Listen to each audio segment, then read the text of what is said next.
Horrible events are unfolding in the South Asian country of Sri Lanka on Easter Sunday as Western hotels, Catholic and Christian churches are being targeted by terrorists with explosives. And as of now, we are even hearing of a possible ninth explosion that has just happened in the development of making this video alone. And we are hearing that at least, and these are still just the numbers that are just coming in, so expect these numbers to be higher, that at least 207 people have been killed, with over 450 people injured. There's a lot to get into. Donald Trump, of course, just sent out a major tweet just moments ago. He said 132 people have been killed. Again, those numbers are again rising. He said with more than 600 badly injured in a terrorist attack on churches and hotels, the United States offers heartfelt condolences to the great people of Sri Lanka. We stand ready to help. Now, it's important to also make you guys understand that the United States and Sri Lanka are connected through their military. The United States has given Sri Lanka and has aided the Sri Lankan military to $39 million. And also there's military drills. Jason, what can you tell us more about these military drills that just happened days before this tragedy that is unfolding right now in Sri Lanka? Yeah, so the military, first of all, at the end of March, said that they were going to rapidly enhance their capabilities in Sri Lanka. Now, this is a southern Asian country, very strategic place, Luke. When I saw this, I was very upset. This is a very coordinated attack. There has been a lot of loss of life. I think that 207 is going to be a very low number. We have over 400 confirmed injured. This is disgusting to me. Really, I hate talking about these things. It's really repulsive, especially on a day when most of us are spending it with our families despite our religious beliefs. You know, obviously a lot of Christians out there, and that's who was targeted here, no doubt about it, Luke. No matter, how this went down, because they have, I believe, 8 suspects right now in custody, but nobody has taken claim to this yet.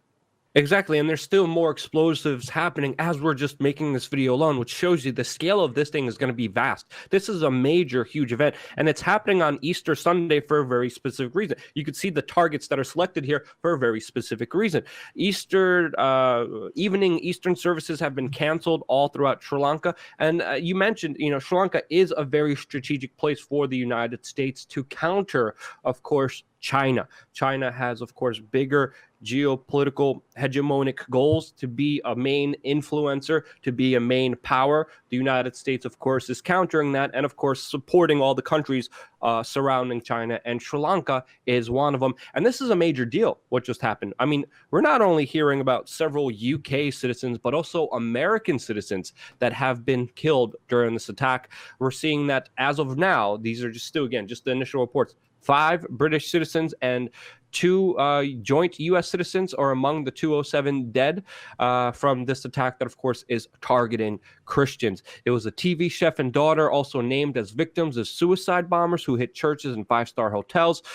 So, again, well-coordinated attack all throughout the city of Sri Lanka. I mean, you pulled up a map before. You just see, the country in itself and the wide scale and the coordination here.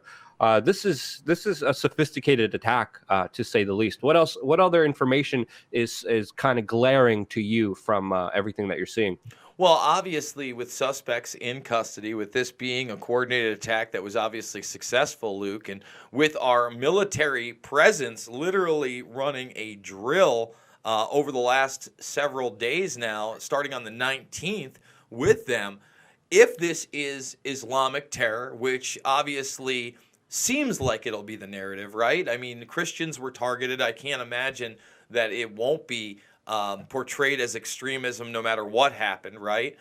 We fight Islamic terror in Afghanistan. We fight it in Syria. At least these are the narratives. We fight it in Africa through AFRICOM, my friend. So to me, this is worrisome because, again, American citizens are confirmed killed. What is our military response going to be in this situation? Don't get me wrong. The loss of life is extremely significant. It's heartbreaking. There's one story out there that basically this man was in line at a hotel buffet, and the picture that I'm about to show you of this entire family, was taken moments before. Perhaps it was posted on social media. And listen, when you're taking innocent lives, no matter what your motivation is, no matter who you are a disgusting human being. There is no means or ends that justify these type of means. When I see this stuff, and I mean, you look at this building. It is blown out. This is one of the churches in the Yeah, don't worry. We're not going to show any graphic parts here. No. We're just going to show you the devastation. I mean, you look at that devastation. Not any gore, just so you guys understand here. Yeah, we wouldn't do that. We understand. I mean, it's tragic. It's disgusting. And unfortunately, Luke, I can't help but think to myself, with our military already there, with our ships already there, with the Diego Garcia already in that area, and again, us openly saying 3 weeks ago, this man right here telling you that we were going to enhance our naval capabilities in this region. I just hope that it doesn't end up being a conflict where we really have to send a lot of our soldiers. Well, we're going to see how this develops. I mean, we'll see what will happen when that happens. Of course, we're going to be reporting on it, that important aspect. But as of now, the only official statements we're getting is, of course, condemnation and condolences on the part of the U.S. government's official statement. U.S. Secretary of State Mike Pompeo released some information 24 minutes ago saying that there were several U.S. citizens now who were killed during this attack. He, of course, sent out a strong message condemning everything that has happened. We're also learning that the terror attack was work of suicide bombers, which is a suggestion by the high commissioner in that country. We're also learning that 3 police officers were killed in a house raid. There's some suspects that they have allegedly caught. But this, again, what many people are calling a rupture to the decades of relative peace that was in Sri Lanka is one of the headlines that we're reading here. Of course, even Barack Obama comes out and condemns these things, and it's kind of awkward to see people who have carried out big military operations with civilian casualties saying this. But that's a whole nother discussion that I don't believe is even worth discussing now. But people are saying that this was also a key mark in a Civil War anniversary, a month before exactly to this happening. There's also 3 Chinese that were killed in this attack. So obviously, horrible, tragic event that unfolded. Now, Luke, there was also a warning 10 days ago to the police that people are saying was largely ignored. And of course, this was, Islamist. So, that's the narrative that's been given, and that's what's being reported. So the question is, with this possible threat 10 days ago, again, it's fuzzy. There's not a lot out there, right, Luke? But did they have other warnings? Is this going to end up being the same group? And if so, this is such a coordinated attack that how could that warning not have been taken seriously? I mean, look at this thing, guys. You have to see it to believe it, because if this ever happened in our country, I think it would be utter chaos. They've already imposed a curfew here in Sri Lanka, and obviously my thoughts and prayers. And Jason, just really quick, not only just the curfew, they're taking this very seriously. They also have a social media ban in force to allegedly stop false information getting across there as well. Sorry, continue on. Yeah, I mean, what you're looking at here are some of the raids. Remember, they're telling you that they have 8 in custody. But like you said, not only their curfew, but they're also curbing information here. This is dangerous stuff. We know in the wake of an attack, especially when there's a lot of emotion, there's a lot of loss of life, it's very easy to motivate a populace towards a military conflict and towards the restriction of rights. And, again, on a religious holiday like today, when most people are looking forward to spending time with family they may not see all the time, that really just not only makes the tragedy worse, but it makes it more sellable later on for these type of military conflicts and restrictions of freedom.